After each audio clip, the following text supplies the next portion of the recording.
Damn, that's fabulous. Hey guys, it's Jay Tahoe here, and I just wanted to give you guys a quick update because some new stuff happened in the world. So the first thing I will address is I am now fully vaxxed. Well, I think it's in 2 weeks from yesterday because that's when I got the second shot. Don't really feel great right now. Some of the side effects. I got the Pfizer, by the way. Mary and I both got the Pfizer shot. After the first one, I got arm soreness the next day, as well as back pain, which I hadn't heard of as a side effect, but I had back pain the next day.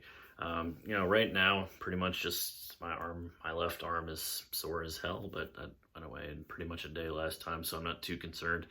A little bit of a headache, a little bit of a stomach ache, but nothing too debilitating, so I think I'll be back on my feet not before long.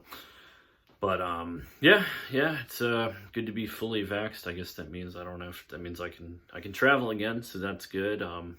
Still have to wear masks everywhere, but it is what it is, I guess, for now. But I really wanted to weigh in on the Derek Chauvin verdict, since they reached a verdict yesterday, and I did say that I'd make an update as soon as the verdict came out, because I've been following the case very closely. So I have to say, following the defense case, I think it became pretty obvious that he was going to be convicted on at least 2 of the 3 charges. I was pretty unsure on the second degree murder, how they were going to prove that, but it stands to reason it was he died during the commission of another crime. So if he is guilty of manslaughter 2 and murder 3, then that would be grounds for the murder 2 guilty verdict. So I think that the defense case really screwed up with calling in that Barry Broad guy, and then the state just really hammered away with their experts. They were able to successfully refute everything that Dr. Fowler had said about the possibility of death.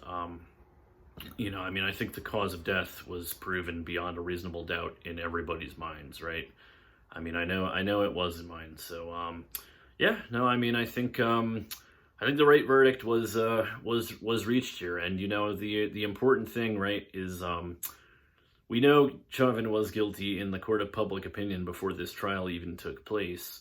But this trial was important because it was important for him to be given a fair shot and to be given a fair trial. And I have to really commend Judge Cahill for I couldn't tell who he favored throughout this trial. He, as far as a fair and impartial judge goes, I really don't think it could have gone any better.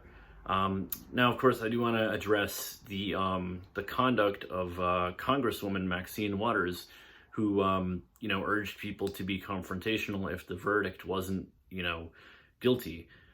I think obviously that was really messed up, and she's using her position as a congressperson to try to dictate the outcome. Now, the jury had been sequestered at that point, so they were not privy to her saying that.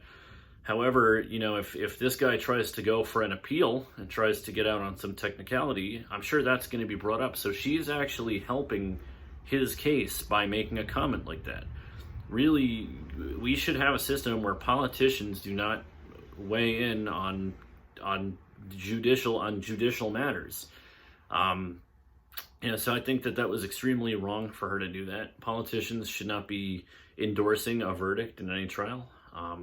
That can obviously muddy the waters when it comes to appeal, but luckily the jury had been sequestered and this was not, a mistrial. But my conclusion is that this was a very fair trial.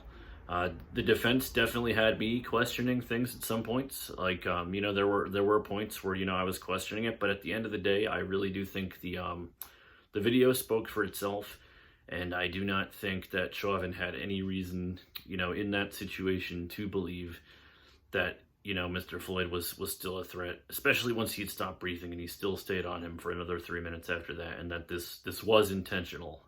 Nothing. And then, now granted, the jury can't use this to come to their conclusion, but Chauvin also didn't testify. The only person who could have cleared up this matter and spoke into the mental state that he was in that moment was him. And he didn't do it because that would have opened him up to, tough questions during cross-examination from the prosecution. And I don't think he, was prepared to answer those because it probably wasn't a good response. I mean, we can't make assumptions, but, you have to remember that that's in the jury's head as well. It's kind of like, well, if he didn't have anything to hide, then he should come out and say it, and he should testify in his own behalf to set the record straight. But that's my thoughts on the trial. I think it was a very fair and balanced trial. I think both sides, got to present their evidence, and in the end, the evidence that the state had was incontrovertible, and the jury made their call based on that. So I think justice has been done in this case, and this will be one for the history books. And that's my thoughts on the Derek Chauvin trial. We'll see what the judge sentences him to when we have the sentencing hearing in 6 weeks and how the appeal goes. But in terms of this particular trial, I think that was the American justice system in action right here, exactly the way it should be. All right, take care, guys. Until the next video.